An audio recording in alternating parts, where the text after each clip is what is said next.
안녕하세요. 바르다 정형외과의 김묘종 원장입니다. 무릎 관절염으로 약물 치료나 운동 치료 혹은 주사 치료를 하다가 보존적 치료가 더 이상 듣지 않아서 걷기가 힘들어지면 우리가 수술적인 방법을 생각을 해봐야 합니다. 많은 환자분들이 수술에 대해서 얘기를 하면 가장 먼저 인공관절 수술을 생각을 하시면서 겁을 많이 내세요. 무릎 수술에는 인공관절 수술만 있는 것이 아닙니다. 오늘은 무릎 관절염 수술의 종류와 장단점에 대해서 좀 알기 쉽게 이야기해 보겠습니다. 무릎 관절염에 대해서 말씀드릴게요. 무릎은 허벅지 뼈와 정강이 뼈가 만나서 움직이는 관절이에요. 뼈끼리 맞닿는 부위에 연골이라고 하는 쿠션이 있고, 허벅지 뼈의 연골과 정강이 뼈의 연골 사이에 반달 모양 연골판이라고 하는 쿠션이 하나 더 있습니다. 이 연골이 나이가 들고 반복적인 사용으로 닳게 되면 연골 및 뼈끼리 부딪히고 통증이 생기고, 붓고 걸을 때 삐걱거리는 소리가 나기도 합니다. 이런 질환을 무릎 관절염이라고 해요. 정형외과에 가시면 기본적으로 엑스레이를 찍게 됩니다.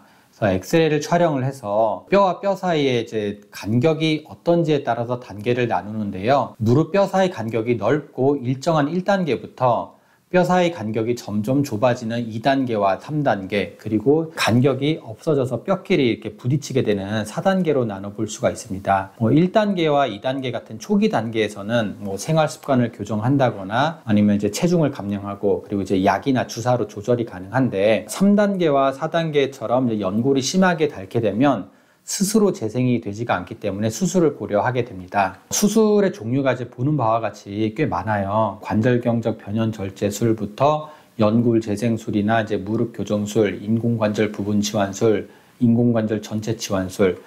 수술은 관절염의 위치와 단계에 따라서, 그리고 나이와 다리가 일자로 바른지 혹은 U자나 X자로 휘어져 있는지에 따라서 다른 수술을 선택하게 됩니다.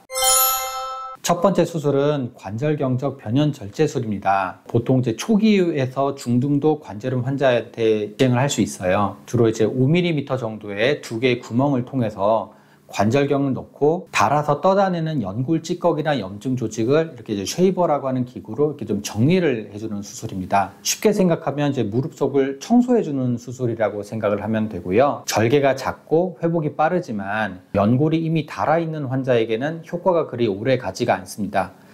그러다 보니까 사실 많이 하지는 않는 수술입니다. 이제 청소해서 좋아질 환자분들은 사실은 그 전에 주사해서 좋아지는 경우가 많기도 하고, 그리고 이제 근본적인 치료가 아니기 때문에 근본적인 수술을 해야 되는 상황인데 환자분의 개인적인 사정으로 지금 당장 수술을 할 수 없는 경우에 임시방편으로 하게 되는 경우도 많이 있습니다.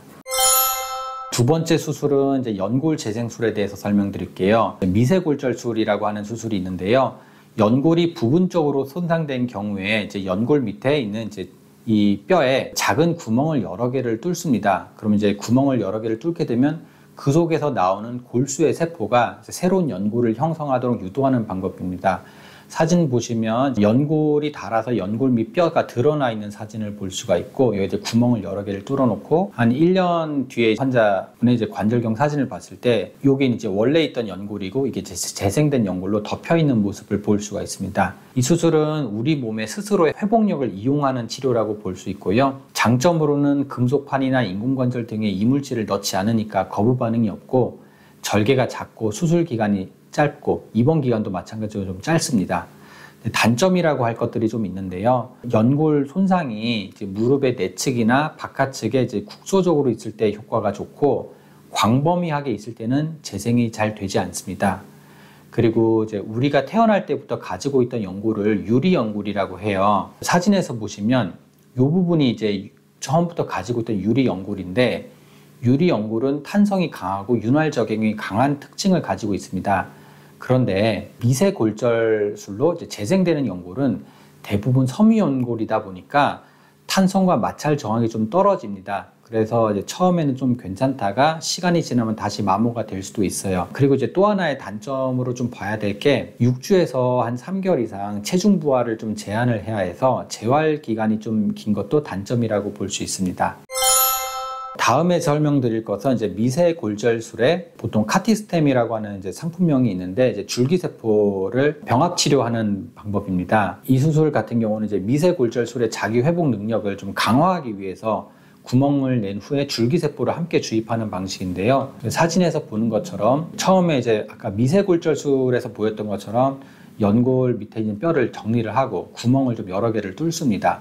그리고 이제 그 위에 이제 이 젤리처럼 보이는 게 제대열 줄기세포, 카티스템이라고 하는 상품명을 가진 줄기세포인데요. 오른쪽에 보이는 사진은 약 1년 반 정도 지나서 다시 관절경 수술했을 때 이만큼 이제 연골이 자라나서 깨끗하게 덮여 있는 것을 볼 수가 있습니다. 미세골절술과 조금 다른 부분이 이때 재생되는 연골이 미세골절술을 단독으로 시행했을 때 생기는 이제 섬유연골에 비해서 관절에 원래 붙어 있던 유리연골 형태의 연골이 좀 더 많이 재생이 됩니다. 환자에 따라서 뭐 차이가 있을 수는 있지만 많은 경우에 미세골절술만 시행한 경우에 비해서 연골 재생이 잘 되고 그리고 재생된 연골의 기능과 수명이 더 뛰어난 경향이 있는 걸로 알려져 있습니다. 그러니까 지금 보는 환자분 케이스는 이제 40대 여성 환자분의 이제 연골 사진이고요. 수술을 할 때 뼈 밑에 이제 연골이 다 닳아서 그 뼈가 드러나 있었고 그 부분에 구멍을 뚫은 다음에 보시는 것처럼 이제 줄기세포를 시행했습니다. 왼쪽에 아래 보이는 이제 이게 수술 전 MRI인데요.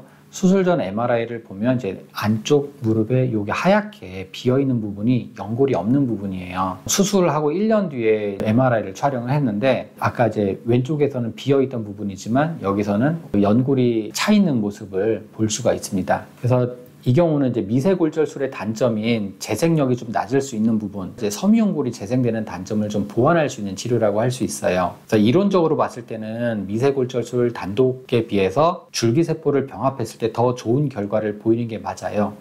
하지만 이제 이 부분은 이제 비용 차이가 워낙에 크다 보니까 일단 비용 문제가 있고 그리고 그 의사에 따라서 약간의 이견이 있으세요. 어떤 의사 선생님 같은 경우는 줄기세포 안 쓴 경우도 이제 미세골절술만 하고도 결과가 좋더라 이렇게 말씀하시는 분들이 있고 어떤 분들은 자기가 이제 케이스를 여러 번 해봤는데 그래도 이제 미세골절술 단독보다는 줄기세포를 같이 썼을 때 연골이 훨씬 깨끗하고 튼튼한 모양을 보여주더라. 이렇게 의견이 조금 다릅니다. 사실 워낙에 케이스 바이 케이스인 것도 있고 이제 최근에 이 부분에 대해서 수치상으로 비교한 연구가 있어요. 이 연구 보고서는 이제 삼성 서울병원과 이제 서울 아산병원 그리고 뭐 고려대병원이나 연세대병원, 중앙대병원 10개 정도의 기관에서 대규모로 조사해서 시행한 연구인데요.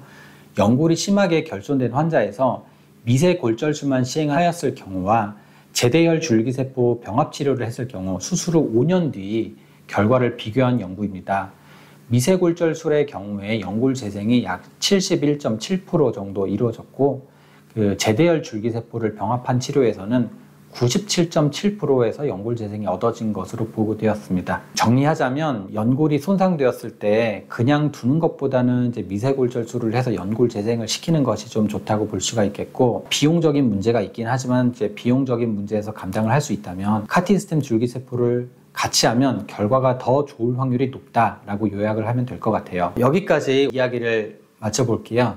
도움이 되셨으면 구독과 좋아요 그리고 알림 설정 해주시면 영상을 만드는 데 큰 힘이 됩니다. 감사합니다. 다음에 뵙겠습니다.